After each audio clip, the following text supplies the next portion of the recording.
Thank you, Madam Toastmaster. You're probably wondering what's driving this speech.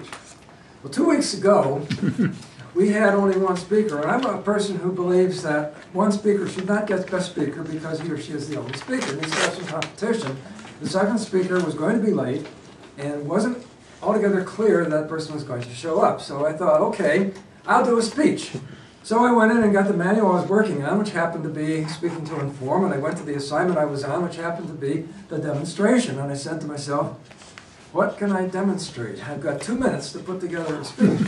I looked down, and I saw my lunchbox. And I said, what a great idea. I am going to demonstrate the lunchbox. And I was all set to go, and just before I was to be called up, the speaker actually came in the door and gave his speech, and I put my lunchbox away. Forgot about the whole thing until this morning when I got an email from Monique saying Kate wasn't going to be here, so I said, another chance to talk about my lunchbox. Now, we all eat lunch. Now, not all of us eat lunch in this room as I do, but some of us do from time to time. And lunch comes in various shapes and sizes and various bags and wrappings and so forth. But I am the only one with a real lunchbox, and it even has part of my name on it. It's the reason for the short part of my name. It's part of the roast, I think. It's part of the roast that Fred Saddle likes to use when I get roasted. And the actual reason is I belong to a ski lodge, and that's the way you keep your gear separate from everybody else, is you write your short version of your name on it, and all the food that you put in the refrigerator, and hence Thor. Now, this is, you don't see lunch boxes like this anymore. This is really hard. In fact, it's so solid that I think the Safety Commission from whatever government agency governs that doesn't allow little kids to have lunch boxes like this anymore because they're made out of cloth now. But this particular one is made out of some sort of plastic, vinyl plastic combined. If there's any chemists in the room, they might know. But it is very good at keeping the temperature either cold or hot. It's very thermally insulated. So as long as you put something cold in it, it will stay cold. If you put something warm in it, it will stay warm. And if you actually want to get into it, there's a little button here on the side. You press that button, and it opens up. And bingo, you've got your lunchbox. Now, the lunchbox will hold a lot of things. First of all, it'll hold this ice pack, which is still frozen, by the way, when I get it home in the afternoon. That's how well the thermal properties of the lunchbox is. But it'll hold things like my sandwich, which I bring to Toastmasters. It will hold exactly 6 cans of beer. And it will hold any number of plastic containers and food as well. So a very important device indeed that you can use for any number of different conditions. Now, for example, not only do I use the lunchbox at Toastmasters, but most of you know that I work early hours on Saturday and Sunday. And because I'm spending so much time preparing for the broadcast in the morning, I don't really have time to take a breakfast break.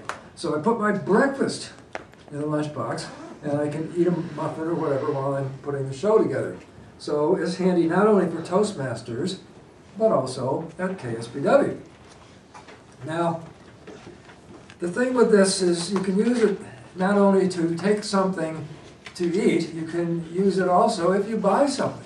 Let's say, for example, you want to stop at McDonald's on the way home and get a Big Mac with fries, and you want to keep it warm.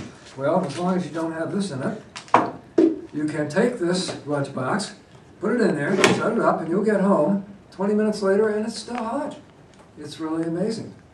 Or even better, if you want to buy some ice cream, if I wanted to go down to Trader Joe's on the way home today and buy some mango sherbet, for example, and I was afraid it would melt before I got home, well, again, I take the ice pack, put it in the box, put the mango sherbet in there, close it up, and ready to go. Very simple, very straightforward.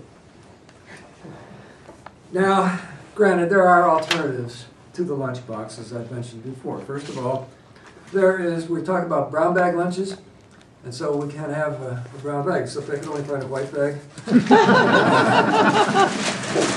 This is fine, except for one slight problem. If you put your ice pack in it, well, first of all, it's hard to get in. Secondly, by the time I get back to my seat from this speech, that bag's not going to be worth anything because it's going to be so soggy from the melting ice pack that it won't do any good. So I don't know why people bring a bag with their lunch in it. But some companies like Starbucks have gone one further. Not only do they have a brown bag in advertising, but they've got handles. Now I'll admit that the handles are very handy. No pun intended. There's a difference here between various colors of bags, this bag and that bag. And if you put the ice pack in this bag, it will indeed last a little bit longer, but it too eventually will destroy the bag. So it's very important then to have a lunchbox that serves the function that you want it to serve. And in my case, it's to bring my lunch to Toastmasters and still have my sandwich cold when I get here, or to take my muffin into KSBW and know that it's not going to be overly dry when I decide to eat it, or to stop at the store on the way home and get either something warm or something cold, put it in the lunchbox, close it up, and I'm good to go. Madam Toastmaster.